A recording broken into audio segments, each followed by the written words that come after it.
नमस्कार. मी आहे किशोर फुटाणे. सध्या वर्सोवा मुंबईला राहत आहे.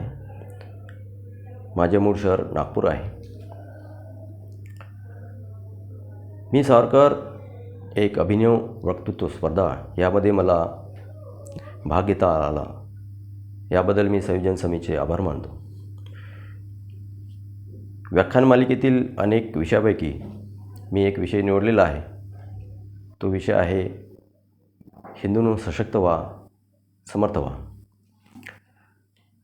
तर आपण जेव्हा सशक्त आणि समर्थ हे शब्द वापरतो तर याच्यात मला थोडं साम्य आढळतं किंवा एक दुसऱ्याला पूरक असे शब्द आहे असे मला वाटतं. ते माझ्या पुढच्या व्याख्यानात आपणास कळून येईल. सशक्तपणा, हिंदूंनो सशक्त व्हा असं जेव्हा आपण म्हणतो तेव्हा अजून एक प्रश्न निर्माण होतो की खरंच आपण अशक्त पण आहो का? तर मला वाटतं आपण थोड्या प्रमाणात अशक्त आहोत. तर त्याचं कारण असं की पूर्वीच्या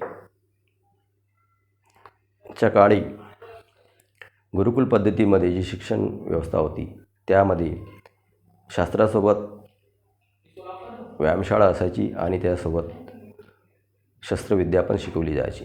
वयानुसार प्रत्येक शस्त्र त्यांना शिकवलं जात होतं. त्यांचं ध्येय एवढंच होतं की तुम्ही शस्त्र वापरून दुश्मनांचा प्रतिकार करू शकता.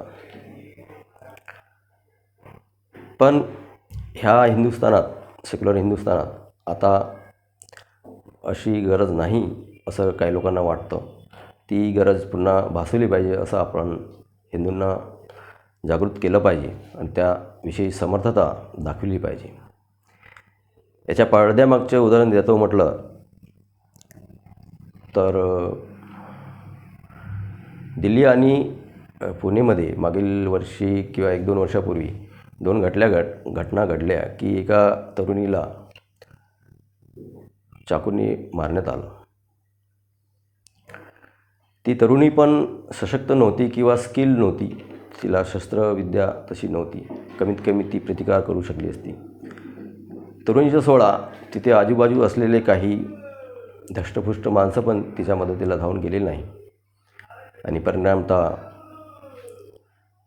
तिचा जीव गेला. ती धष्टपुष्ट माणसं जर धावून गेली असते तर थोडा प्रतिकार झाला असता, तो माणूस नराधम पडून गेला असता किंवा जीव वाचला असता. पण तसं झाले नाही. उलट एकाने त्याची व्हिडिओग्राफी करून सोशल मीडियावर टाकण्यात आलं. तर याला आपण समर्थपणा म्हणायचं का? तो मुळीच नाही.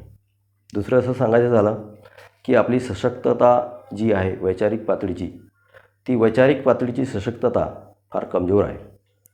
आपण नकारात्मक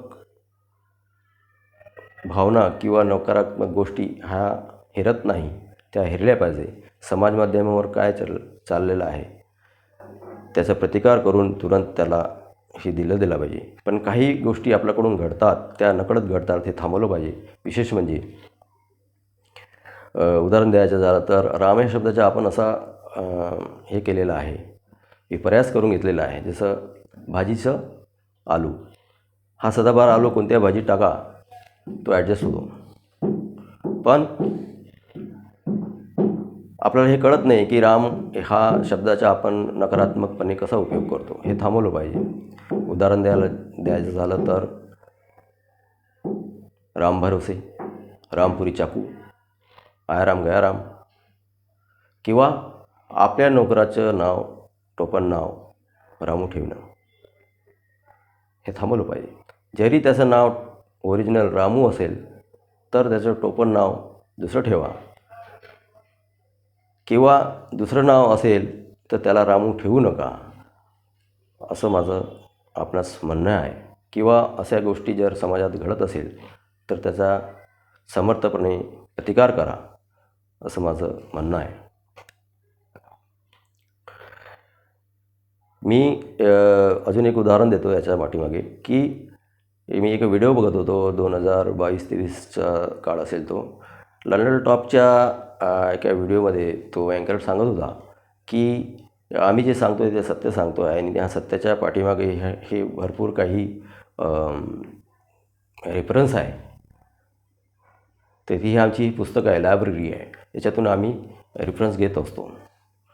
तर त्यांनी ती दाखवली पुस्तकं, पण एक त्याच्यात रिव्हॉल्विंग अलमिरा होती, ती पारदर्शक होती, ती त्याला जाणूनबुजून दाखवायचं होतं. तर त्यांनी ती एक रिव्हॉल्विंग अलमिरामध्ये ते पुस्तकं होतं, तर त्यांनी असं दाखवलं की त्याच्यातली ती नावं वगैरे ती दिसायला पाहिजे. ॲक्च्युली ते तसं दाखवायचं त्याची गरज नव्हती. पण मला जेव्हा कळलं की त्या खालच्या शेल्फमध्ये आपली काही धार्मिक पुस्तक ठेवलेली आहे, मग त्याच्यावर काही इंग्रजी पुस्तकं आहे, मग त्याच्यावर काही वरच्या पातळीवर काही उर्दू आहे, मग अजून काही आहे. तर मी त्याला तुरंत कॉमेंट केला की रे बाबा, हे तू आमच्या धार्मिक पुस्तकाला खालचं जी वागणूक दिलेली आहे बरोबर नाही, त्याला बरोबर तू कर. तर हजारो कॉमेंट म्हणून त्यांनी माझा कॉमेंट उचलला आणि दुसऱ्या तिसऱ्या व्हिडिओत त्यांनी त्याचा एक काउंटर केला, म्हणजे काउंटर उत्तर दिलं. ते आता ते काउंटर उत्तर इथं सांगण्यासाठी वेळ नाही आहे, पण माझं म्हणणं असं आहे की तुम्ही समर्थता दाखवा अशा सॉफ्ट नकारात्मक गोष्टीला दुसऱ्याकडून जे होत आहे. तर ह्या बाबतीत जागरूक असलं पाहिजे आणि पुरेपूर समर्थता दाखवली पाहिजे नकारात्मक गोष्टीचा. तिसरं सांगायचं झालं की आपली बौद्धिक पातळी हिंदुत्वाच्या संबंधित किंवा सनातन धर्माच्या संबंधित फार आहे. स्पिरिच्युअलमध्ये फार आपलं काम झालेलं आहे, पण स्पिरिच्युअलमध्ये जास्त कोणी लिहित नाही. तर हिंदू धर्माच्या प्रचारात आपण ते स्पिरिच्युअल कंटेंट लिहिलं पाहिजे. मोस्टली आता डिजिटल मीडिया पण आलेला आहे, त्या डिजिटलमध्ये पण लिहू शकता. नाही जमलं तर कमीत कमी इंटरनेटवर ब्लॉग लिहा. मी प्रिंट मीडियामध्ये पुस्तक याच्यासाठी म्हणतो की काही 150-200 वर्षापूर्वी एक आपल्या गुजरातमध्ये लोहाना समाजामध्ये एक परिवार धर्मपरिवर्तन झालं म्हणजे सर्व नवीन असतं, रीतिरिवाज, पूजा पद्धती, पुस्तके वगैरे.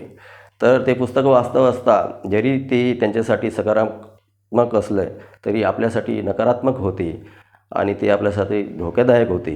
हे होतं सर्व.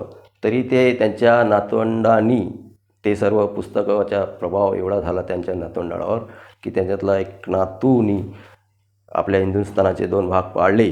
तर हे कशामुळे झालं